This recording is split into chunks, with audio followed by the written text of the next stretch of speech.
ketika Kominfo dinyatakan tidak profesional dan tebang pilih. Kenapa tidak profesional dan tebang pilih? Karena game-game yang bagus itu tadi yang harusnya malah dibuka ruangnya, ini malah diblokir, sedangkan yang tidak diblokir adalah situs-situs judi online yang diduga judi online.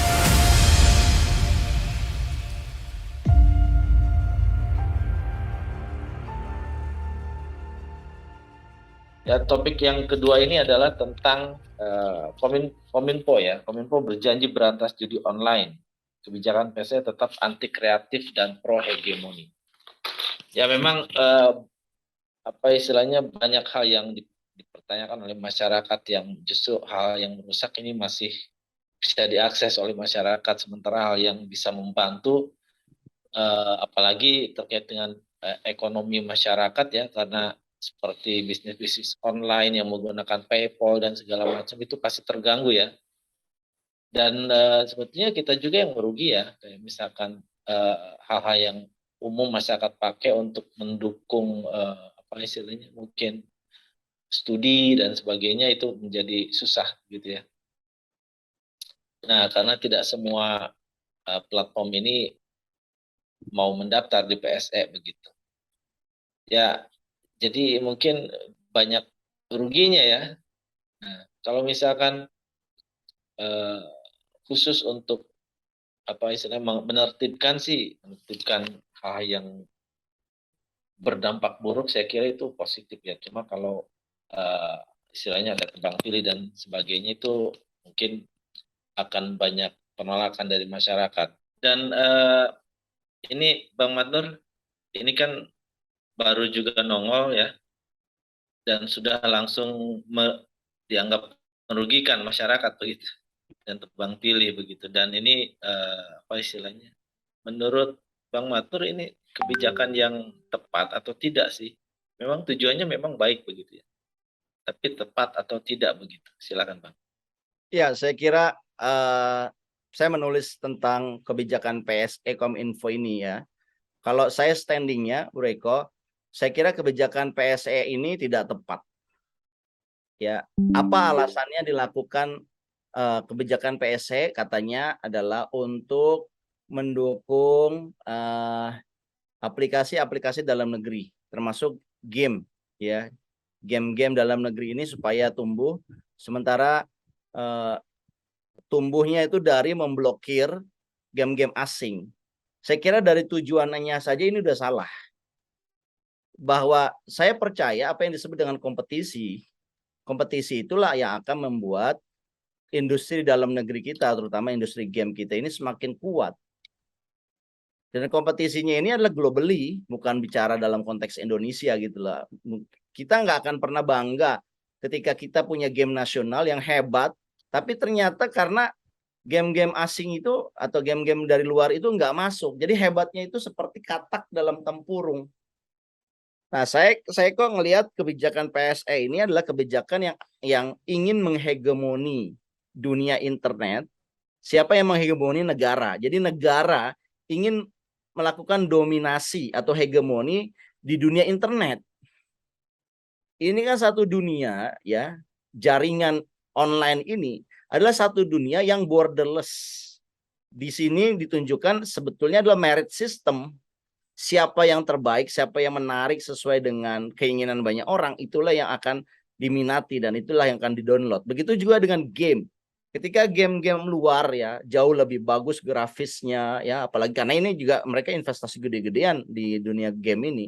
Kemudian ceritanya, idenya, konsepnya jauh lebih menarik. Saya kira anak bangsa ini kalau mau maju ya bukan cara game-game yang kayak begini dihalangi masuk ke Indonesia, akhirnya berkembang game-game yang tidak berkualitas karena game-game nasional kita belum selevel itu misalkan.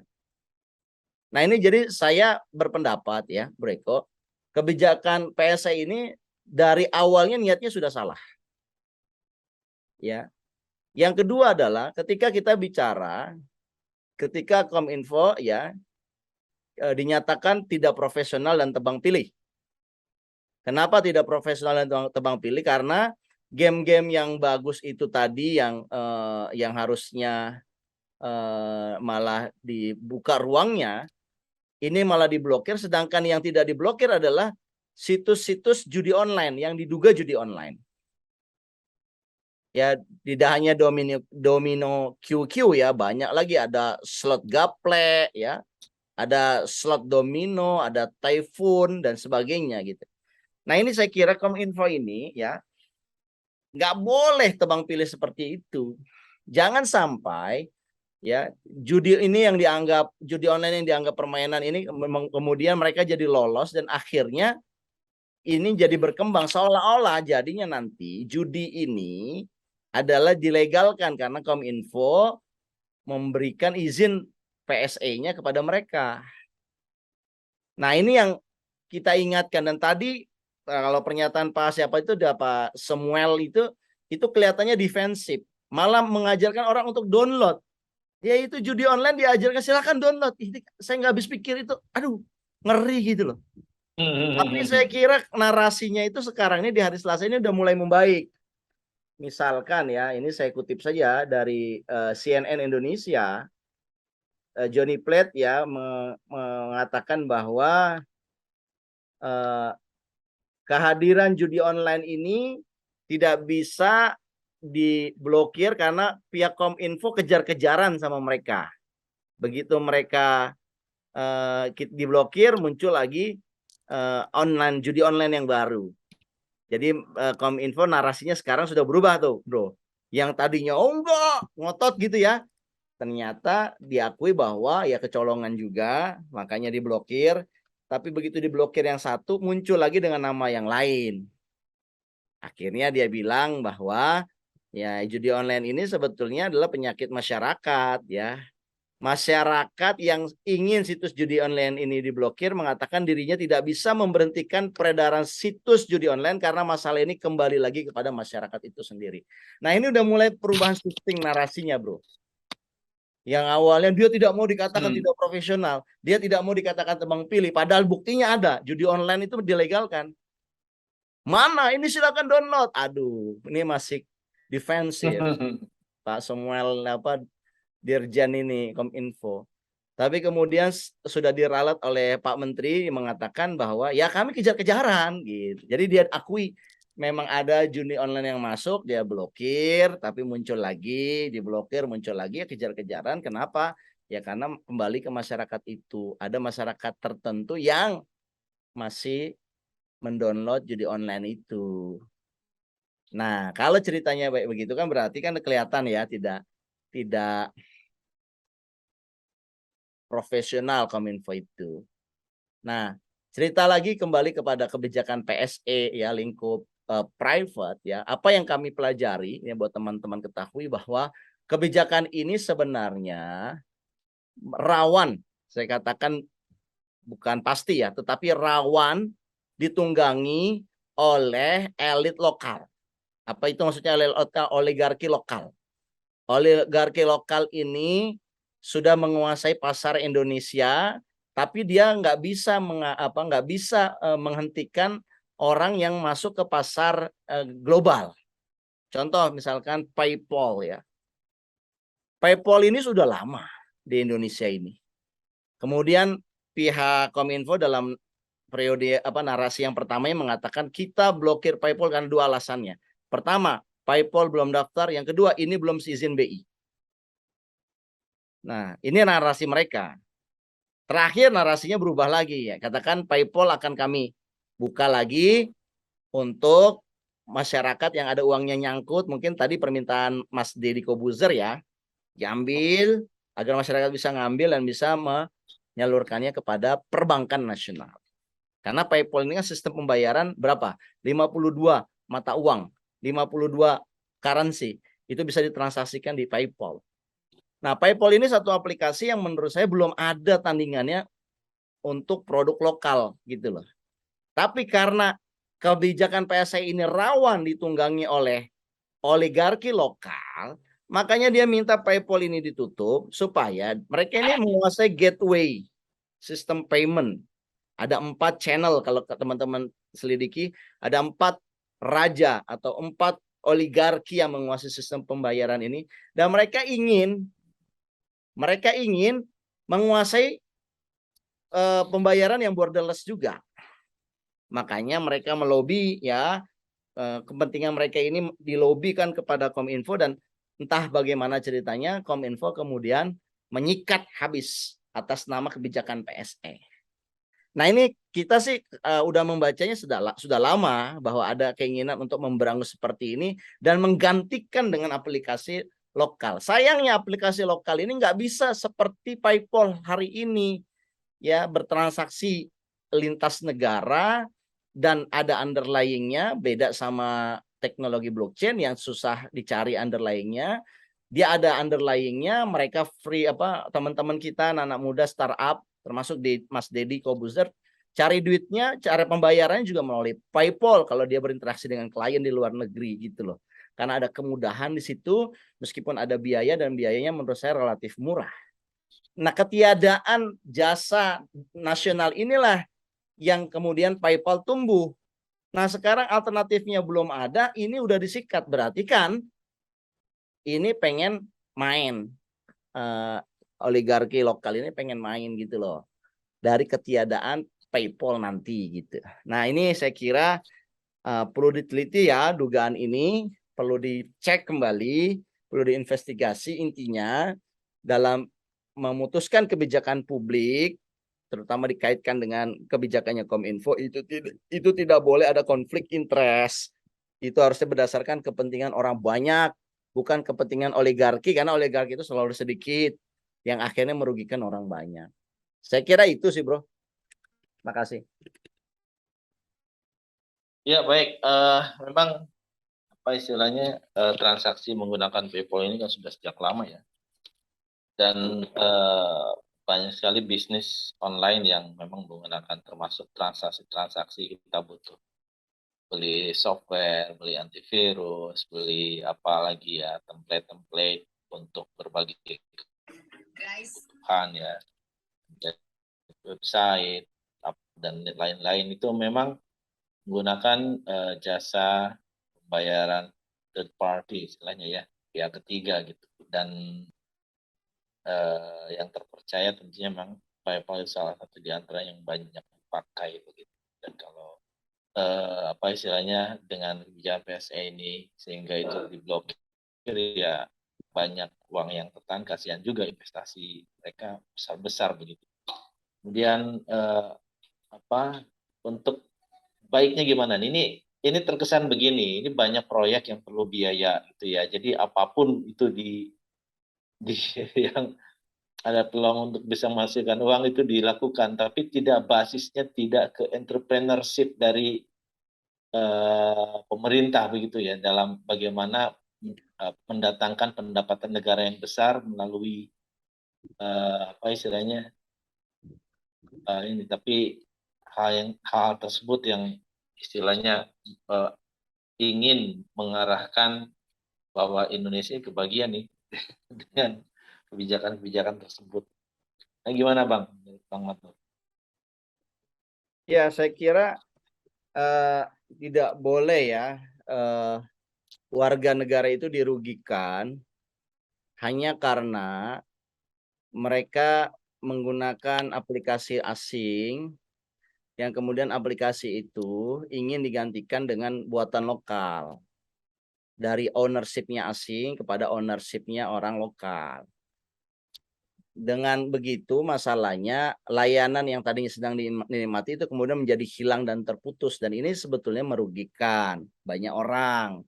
Oleh karena itu ini nggak boleh, ini apa istilahnya, ini bisa dianggap konflik of interest kebijakan ini ya. Ini harus hati-hati Kominfo ini. Kalau ternyata ini ada konflik interest, apalagi di balik konflik interest itu ada motivasi uang di belakangnya, ini bisa jadi potensi menjadi terdakwa korupsi nih Pak Menteri ataupun Pak Dirjen Kominfo ini. Kayaknya saya kira saya ingin ingatkan untuk hati-hati ya, jangan bermain-main. Yang kedua, sebenarnya ada persoalan yang lebih fundamental dibandingkan PSE ini. PSE ini kan sebenarnya cuma mendaftar.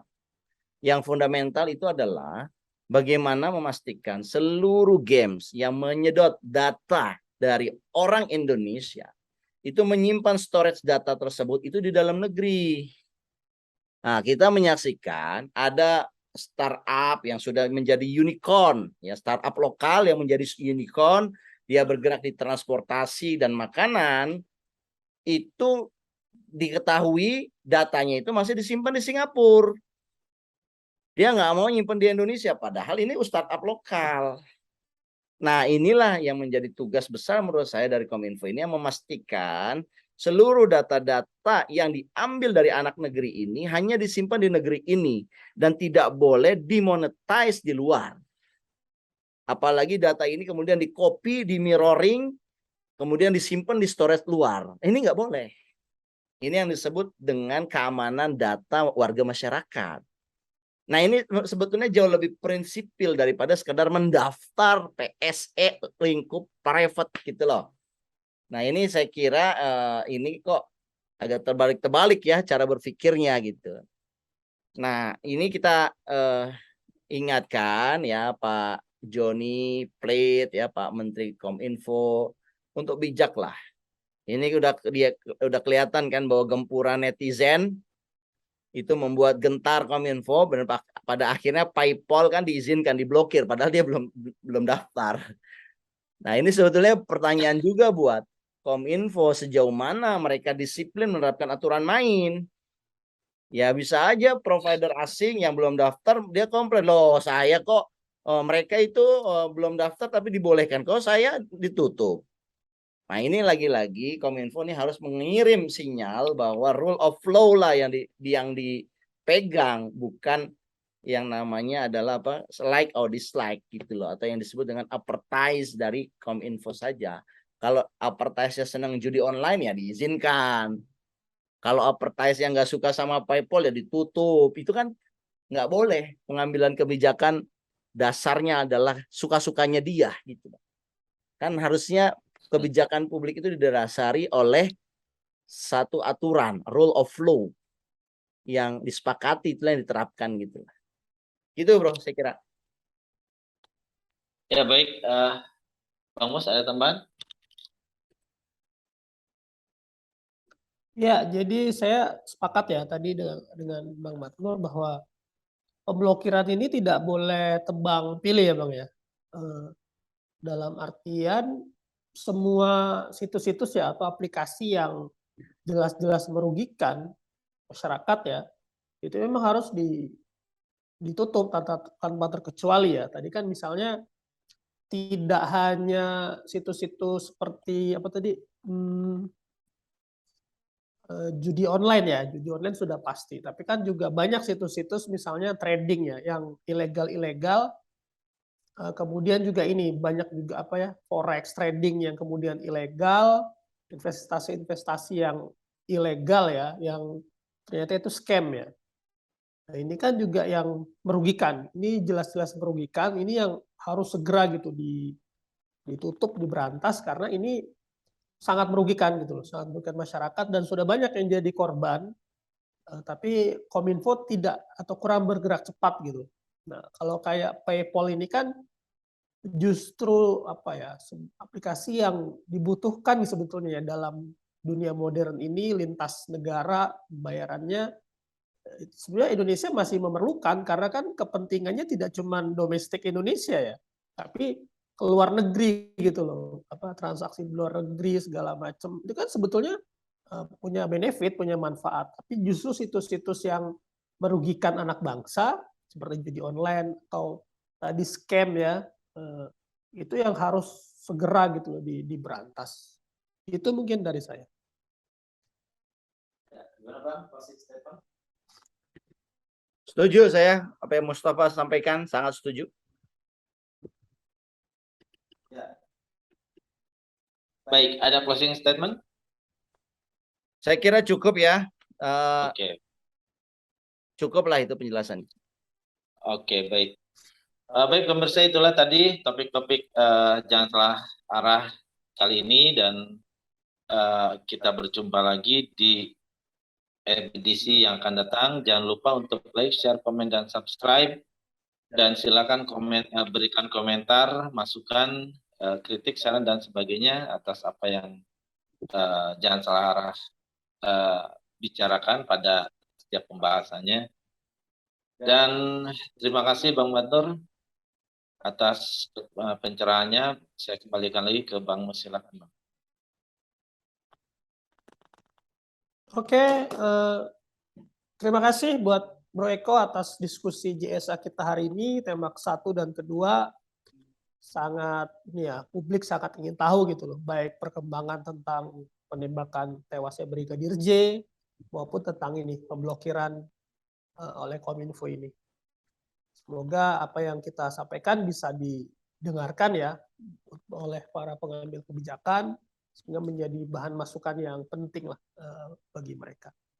Terima kasih buat Bro Eko, terima kasih buat Bang Badnur atas kesempatannya. Kita cukupkan JSA kita hari ini. Dari saya, Assalamualaikum warahmatullahi wabarakatuh. Waalaikumsalam warahmatullahi wabarakatuh. Terima kasih Bro Eko, Bro Mustafa. Sampai jumpa Terima lagi kasih ya. Bang semuanya. Sampai jumpa. Siap.